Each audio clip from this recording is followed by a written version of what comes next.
अस्सलाम वालेकुम friends, welcome to my channel technical Shahzada clickbait कम टेक ज़्यादा। फ्रेंड्स, आज की न्यू वीडियो के साथ मैं आपकी खिदमत में हाजिर हूँ। फ्रेंड्स, आज की हमारी वीडियो होने वाली है रिएक्स टेक्नोलॉजी की तरफ से। और रिएक्स जो है बहुत ही हाई क्वालिटी प्रोडक्ट्स मैन्युफैक्चर करता है, जिसमें इसके वाईफाई ब्लूटूथ मॉड्यूल और इसके अलावा बहुत से और भी मॉड्यूल्स शामिल हैं। तो आज की हमारी ये जो वीडियो है रिएक्स RYLR998 मॉड्यूल के ऊपर होने वाली है, जो कि 10 किलोमीटर रेंज के साथ है। आप यहाँ पे इसकी वेबसाइट को विज़िट कर सकते हैं और इसके प्रोडक्ट्स, बहुत से आईओटी प्रोडक्ट्स आप यहाँ पे चेकआउट कर सकते हैं। वेबसाइट का विज़िट मैंने आपको करवा दिया है, इसका डिस्क्रिप्शन में आपको लिंक भी मिल जाएगा। और आज की इस वीडियो को स्किप किए बगैर एंड तक कंप्लीट देखिएगा, ताकि आपको इस आज के प्रोजेक्ट की कंप्लीट इन्फॉर्मेशन जो है मिल सके। आज की इस वीडियो में हमारे पास मौजूद है रिएक्स टेक्नोलॉजी की तरफ से, रिएक्स कंपनी की तरफ से रिएक्स लोरा RYLR998 मॉड्यूल, जो कि इन कंटेनर्स के अंदर 2 कंटेनर्स के अंदर पैक हैं। 2 मॉड्यूल हैं हमारे पास, एक ट्रांसमिट के लिए और एक रिसीव के लिए। ठीक है, तो आप देख सकते हैं इन मॉड्यूल्स को, बहुत ही छोटे और बहुत ही कम पावर इस्तेमाल करने वाला मॉड्यूल है ये, और लेटेस्ट मॉड्यूल है ये। आप देख सकते हैं कि ये कितना छोटा है। तो आज की इस वीडियो में हम इसको प्रोग्राम करेंगे और इसके इस्तेमाल के बारे में जानेंगे कि कैसे हम इसको इस्तेमाल कर सकते हैं और प्रोग्राम कर सकते हैं। फ्रेंड्स, दूसरा मॉड्यूल भी आपको मैं चेकआउट करवा देता हूँ। आप देख सकते हैं बहुत ही सिंपल और छोटा सा मॉड्यूल है। 10 किलोमीटर रेंज के साथ है ये, 10 किलोमीटर रेंज के साथ लोरा लॉन्ग रेंज रेडियो ट्रांसमीटर। ठीक है फ्रेंड्स, इसको प्रोग्राम करने के लिए हम TTL टू USB कन्वर्टर का इस्तेमाल करेंगे। मार्केट में डिफरेंट टाइप के TTL कन्वर्टर अवेलेबल है, मिल जाते हैं, आप इजीली इनको बाय कर सकते हैं। ज़्यादा कॉस्टली नहीं होता, बहुत ही चीप प्राइस में मिल जाते हैं ये। इसके पिन आउट जो हैं इसके ऊपर मेंशन किए गए हैं, 5 volt VCC, 3.3 volt TXD, RXD and GND। ठीक है, हमने 3.3 वोल्ट को इस्तेमाल करना है, इसलिए हम 5 वोल्ट और VCC को कॉमन कर देंगे, ताकि हमें आउटपुट के ऊपर 3.3 वोल्ट मिल सकें। अगर आप 5 वोल्ट इस्तेमाल करना चाह रहे हों तो आपने 3.3 वोल्ट और VCC को कॉमन कर देना है। तो ये मॉड्यूल जो है काफ़ी सेंसिटिव है, इसको आप 3.3 वोल्ट से ऊपर अगर रन करेंगे तो ये डैमेज हो सकता है, ख़राब हो सकता है। ठीक है, इसलिए हम इसको बहुत ही केयरफुली 3.3 वोल्ट इनपुट के ऊपर देंगे। आप देख सकते हैं इसके ऊपर इसके पिन आउट जो है मेंशन है, VCC, GND, TXD, RXD और रीसेट की पिन। ठीक है, तो हम रीसेट की पिन को इस्तेमाल नहीं करेंगे। 3.3 वोल्ट VCC के ऊपर हम प्लग कर देंगे, कनेक्ट कर देंगे, और GND को GND के साथ कनेक्ट करेंगे। और याद रखिए, ध्यान रखिएगा कि हमने RXD को TXD के साथ कनेक्ट करना है और TXD को RXD के साथ कनेक्ट करना है। ठीक है, तो इस बात का आप ध्यान रखिएगा, नहीं तो आपका ये जो मॉड्यूल है ये कम्युनिकेट नहीं आप इसके साथ कर पाएंगे, प्रोग्राम नहीं कर पाएंगे। मॉड्यूल के TXD को TTL कन्वर्टर के RXD के साथ, और मॉड्यूल के RXD को TTL कन्वर्टर के TX के साथ कनेक्ट करेंगे। ठीक है, आप स्क्रीन के ऊपर देख सकते हैं, यहाँ पे मैं आपको रिटर्न में भी मेंशन कर देता हूँ इसके पिन आउट किस तरीके से आपने कनेक्ट करने हैं। तो हम इसको प्रोग्राम करेंगे अपने PC के साथ, तो चलें हम इसको प्रोग्राम कर लेते हैं। आप इसके पिन आउट जो है एक बार क्लियर से दोबारा से देख सकते हैं। तो कनेक्ट कर लिया अपने PC के साथ। इसके बाद हम आर्डिनो का ओल्ड वर्जन ओपन कर रहे हैं, मेरे पास न्यू वर्जन भी है। तो कनेक्ट करने के बाद हमने इसकी सीरियल पोर्ट को सिलेक्ट करना है। सीरियल पोर्ट जो है ये 4 के साथ कनेक्ट है, और 4 को हम टिक मार्क कर लेते हैं, सिलेक्ट कर लेते हैं। और इसके बाद हम सीरियल मॉनिटर को ओपन करेंगे। ठीक है, सीरियल मॉनिटर को ओपन करने के बाद पेज के लास्ट के ऊपर आप देख सकते हैं हमने बोथ NL एंड CR को सिलेक्ट करना है, और बड जो है हमने 115200 सेलेक्ट करनी है। ठीक है, इसकी 80 कमांड्स को यूज़ करते हुए इसको प्रोग्राम करेंगे। तो 80 कमांड्स में से यहाँ पे AT हमने लिखा, और यहाँ पे हमें ओके का रिस्पांस जो है रिप्लाई में मिला। इसका मतलब हमारा ये जो मॉड्यूल है PC के साथ कनेक्ट हो चुका है और हमें अच्छे से रिस्पॉन्ड कर रहा है। फ्रेंड्स, 80 की कमांड्स जो हैं, इसको प्रोग्राम करने की कमांड्स, आप इसकी वेबसाइट से PDF फाइल भी डाउनलोड कर सकते हैं। इसका लिंक भी मैं आपको नीचे डिस्क्रिप्शन में दे दूँगा। सबसे पहले तो हम इसका एड्रेस जो है उसको चेंज करेंगे। 80 plus address is equal to 1। तो 1 को हमने सेलेक्ट कर लिया है। ठीक है, यहाँ पे आप रिस्पॉन्ड देख सकते हैं, ओके का आ चुका है हमें, मतलब एड्रेस जो है हमारा 1 के ऊपर सेट हो चुका है। इसके बाद 80 plus network ID is equal to 5। हम इसकी आईडी को 5 सेलेक्ट करेंगे, ठीक है। तो जो हमारा ये जो ट्रांसमीटर मॉड्यूल है, सबसे पहले हम ट्रांसमीटर को प्रोग्राम कर रहे हैं। ट्रांसमीटर को प्रोग्राम करते हुए यहाँ पे हम दोबारा से आप देख सकते हैं ओके का रिस्पॉन्ड हमें मिल चुका है। नेटवर्क आईडी जो है हमारी सिलेक्ट हो चुकी है।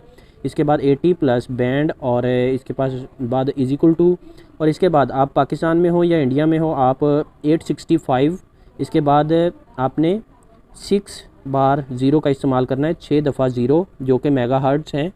इसके हम फ्रीक्वेंसी बैंड सेलेक्ट कर रहे हैं और 865 के बाद हमने 6 0 का 6 टाइम्स 0 का इस्तेमाल किया और इसके बाद हम एक कॉमा लगाएंगे और कॉमा के बाद हम एम लिखेंगे। एम से मतलब मेमोराइज्ड। तो हमारा ये जो बैंड है ये भी मेमोराइज्ड हो चुका है, ओके का रिस्पांस हमें मिल चुका है। इसके बाद हम इसके पैरामीटर्स को चेक कर लेंगे कि यहाँ पे हमने जो चीज़ें चेंज की हैं कि वो सिलेक्ट हो चुकी हैं। सबसे पहले 80 प्लस हम इसके एड्रेस को चेक करेंगे। एड्रेस जो है हमने 1 सेलेक्ट किया था, हमें यहाँ पे नीचे 1 शो हो चुका है। आपने जो भी पैरामीटर चेक करने हो आपने जस्ट उसके बाद इज इक्वल टू नहीं लगाना, एंड पे क्वेश्चन मार्क लगा देना है, जैसा कि आप स्क्रीन के ऊपर देख रहे हैं। हमने नेटवर्क आईडी भी चेक कर ली, हमारी नेटवर्क आईडी 5 के ऊपर सेलेक्ट है। इसके बाद हमने बैंड को भी चेक करना है, बैंड के बाद हमने क्वेश्चन मार्क लगा देना है और यहाँ पे हमें बैंड जो है 86।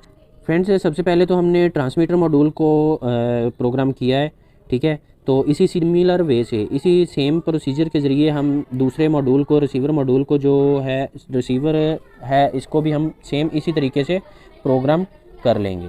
तो हम सेम उन्हीं पॉइंट्स के ऊपर पिन आउट्स पिन उसी टाइप से कनेक्ट कर देंगे जैसे हमने पहले वाले को कनेक्ट किया था।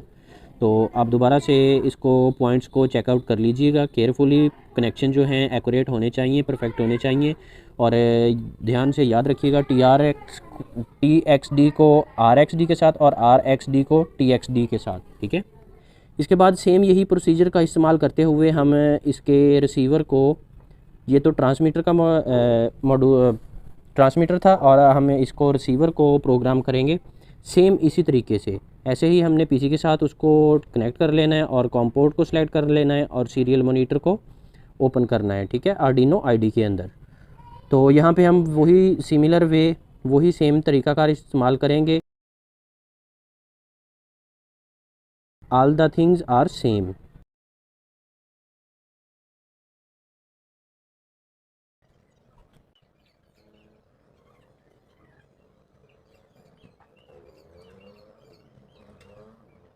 फ्रेंड्स रिसीवर मॉड्यूल को भी हम प्रोग्राम कर चुके हैं।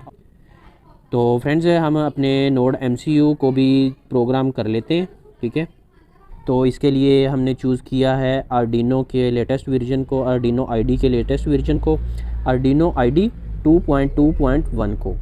तो इसके ज़रिए हम प्रोग्रामिंग करेंगे नोड MCU में और आर्डिनो UNO में। आर्डिनो ID ओपन हो चुकी है, प्रोग्राम फाइल है वो आपको डिस्क्रिप्शन में अवेलेबल मिल जाएगी। हम न्यू स्केच जो है ओपन कर लेते हैं, उसके अंदर हम अपनी प्रोग्राम फाइल डेस्कटॉप के ऊपर से पिक कर लेंगे और फिर से हम कॉम पोर्ट सेलेक्ट करेंगे और इसके बाद हम बोर्ड सेलेक्ट करेंगे। बोर्ड हमारा नोड MCU ESP8266 मॉड्यूल है।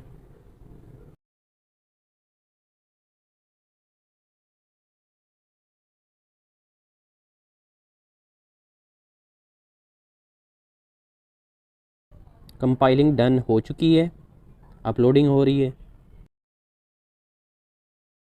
फ्रेंड्स नोड MCU को प्रोग्राम करने के बाद हम आर्डिनो UNO को प्रोग्राम करेंगे, ठीक है। आर्डिनो UNO का बोर्ड जो है आप स्क्रीन के ऊपर देख सकते हैं।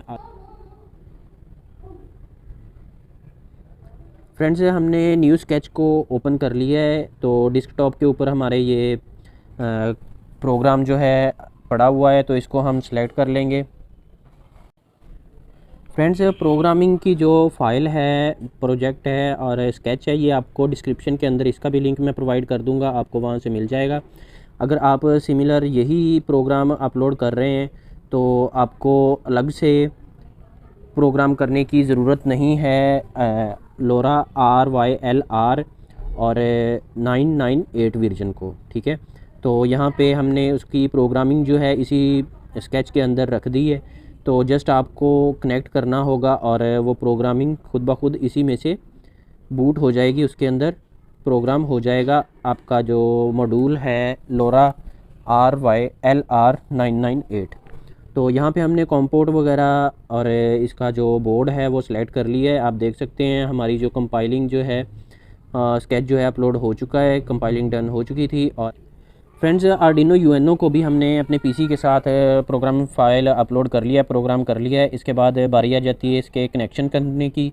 तो कनेक्शन के जो वेज़ हैं मैंने आपको स्क्रीन के ऊपर शो कर दिए हैं, आप इनको देखते हुए इनके कनेक्शंस कर सकते हैं। तो वीडियो ज़्यादा लंबी ना हो इसलिए मैं वो हिस्सा जो है शॉर्ट कर रहा हूँ इसका कनेक्शंस का। तो मैं जल्दी जल्दी से इनके कनेक्शंस कर लूँ ताकि आपका भी ज़्यादा टाइम वेस्ट ना हो। डायग्राम फाइल जो है कनेक्शंस की मैंने स्क्रीन के ऊपर अपलोड कर दी है, आप इसको चेकआउट कर सकते हैं और आप इनके कनेक्शंस जो हैं सेम केयरफुली कनेक्शन जो हैं कर ले। फ्रेंड्स जैसा कि आप देख सकते हैं कनेक्शंस जो हैं हमने कर लिए हैं। ट्रांसमीटर मॉड्यूल के साथ पुश बटन्स को हमने अटैच कर लिया है, ठीक है। और रिसीवर के साथ हमने रिलेज़ को और एलईडी बल्ब और एक हमने 100 वाट का बल्ब इस्तेमाल किया है ताकि हम उसको हैवी लोड को भी आप इसके ऊपर टेस्ट करवा सकें, ठीक है।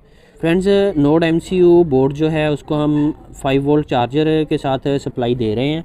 और ध्यान रहे कि अगर आप 5 वोल्ट से ज़्यादा इस्तेमाल कर रहे हैं इनपुट के ऊपर, या 5 वोल्ट भी अगर आप इस्तेमाल कर रहे हैं तब भी आपने वोल्टेज डिवाइडर जो रेजिस्टेंस आपको डायग्राम में कनेक्शंस में दिखाई गई हैं उनका इस्तेमाल करें तो ज़्यादा बेहतर है। मैं वीडियो को शॉर्ट में बनाने के लिए आपको यहाँ पे डेमो जो है दिखा रहा हूँ। और इसके अलावा बाकी जो आपको सेटअप की एलईडी लाइट्स और स्टेटस की एलईडी लाइट स्टेटस की जो एलईडी लाइट है और स्टेटस का जो बटन है अगर आप उसको भी ऐड करना चाहें तो ऐड कर सकते हैं। तो मैं यहाँ पे शॉर्ट में वीडियो बना रहा हूँ आपके लिए डेमो एक इस प्रोजेक्ट की। तो हमने अपने आर्डिनो यूएनओ को भी कनेक्शन 5 वोल्ट की सप्लाई जो है चार्जर के ज़रिए इनपुट में दे दी है। फ्रेंड्स वोल्टेज डिवाइडर रेजिस्टेंस का आप दोनों सर्किट्स में इस्तेमाल करें तो ज़्यादा बेहतर है, ठीक है। तो मैं यहाँ पे शॉर्टकट में आपको शॉर्ट वे में वीडियो बनाकर दिखा रहा हूँ। जैसा कि आप देख सकते हैं यहाँ पे हमारे फ़र्स्ट पुश बटन को पुश करने से हमारी फ़र्स्ट रिले ऑन हो चुकी है, सेकंड वाले को पुश करने पे सेकंड रिले जो है ऑन हो चुकी है, और थर्ड वाले पुश बटन को पुश करने पे थर्ड रिले ऑन हो चुकी है, और फोर्थ वाले के ऊपर फोर्थ रिले जो है ऑन हो चुकी है। फ्रेंड्स इसके बाद हम रिले वाले सेक्शन में 220 वोल्ट इनपुट दे देंगे ताकि हम आपको ये एलईडी बल्ब और 100 वाट का बल्ब जो है ऑन करके चेक करवा सकें। जी तो फ्रेंड्स आप देख सकते हैं फ़र्स्ट पुश बटन को पुश करने पे हमारा फ़र्स्ट 100 वाट का जो बल्ब है वो ऑन एंड ऑफ हो चुका है। इसके बाद सेकंड वाले बटन को प्रेस करने पे हमारा सेकंड वाला बल्ब ऑन हो गया है। थर्ड वाले के ऊपर हमारा थर्ड जो है एलईडी बल्ब जो कि पोजीशन रॉन्ग के ऊपर है, इसकी मैं ज़रा पोजीशन सेट कर लेता हूँ। थर्ड एलईडी बल्ब जो है हमारा ऑन हो चुका है। इसके बाद हम फोर्थ बटन को प्रेस करेंगे और आप देख सकते हैं हमारा जो है फोर्थ एलईडी बल्ब ऑन हो चुका है, ठीक है। तो इसके बाद हम फर्स्ट वाले को दोबारा से ऑन कर लेंगे। आप देख सकते हैं फर्स्ट वाला भी ऑन हो चुका है। तो फ्रेंड्स इस तरह से हमारा ये प्रोजेक्ट कुछ वर्क करेगा। अगर फॉर एग्जांपल अब कुछ लोग पूछेंगे कि हमारी जो इलेक्ट्रिसिटी है लाइट है ऑफ़ हो जाती है या किसी वजह से फ्लक्चुएट करती है तो किस स्टेटस में हमारा ये प्रोजेक्ट ये प्रोग्रामिंग सर्किट है हमारा किस स्टेटस में था, तो लाइट आने के ऊपर किस स्टेटस के ऊपर ऑन होगा। तो यहाँ पे आप देख सकते हैं हमने 2 एलईडी बल्ब को ऑन कर लिया है, सेकंड वाले और फोर्थ वाले को हमने पावर जो है कट कर दी है हमारे आर्डिनो यूएनओ और रिले की। और जैसे ही हम इसको दोबारा से कनेक्ट करते हैं आप देख सकते हैं हमारा जो सेकंड और फोर्थ एलईडी बल्ब था वो खुद ब खुद से ऑन हो चुका है। हमने थर्ड वाले को भी ऑन कर लिया, दोबारा से पावर कट की, ठीक है। पावर को दोबारा से ऑन करते हैं और आप देख सकते हैं जिस स्टेटस के ऊपर जिस पोजीशन के ऊपर ऑफ़ हुए थे उसी स्टेटस पोजीशन के ऊपर ये ऑन होंगे, ठीक है। अभी हमने फर्स्ट वाले बल्ब को 100 वाट का बल्ब जो है ऑन कर लिया है, पावर को दोबारा से कट की, दोबारा से कनेक्ट किया। पावर कनेक्ट होते ही उसी स्टेटस के अंदर हमारे चारों बल्ब जो हैं ऑन हो चुके हैं। तो फ्रेंड्स ये था हमारा आज का लोरा RYLR998 के ऊपर प्रोजेक्ट। उम्मीद करता हूँ आज की ये वीडियो आपको पसंद आई होगी। वीडियो पसंद आने की सूरत में वीडियो को लाइक शेयर कमेंट ज़रूर कीजिएगा। मिलते हैं अपनी अगली वीडियो में। अपना बहुत सारा ख्याल रखिएगा। मुझे दीजिए इजाज़त, तब तक के लिए अल्लाह हाफिज़।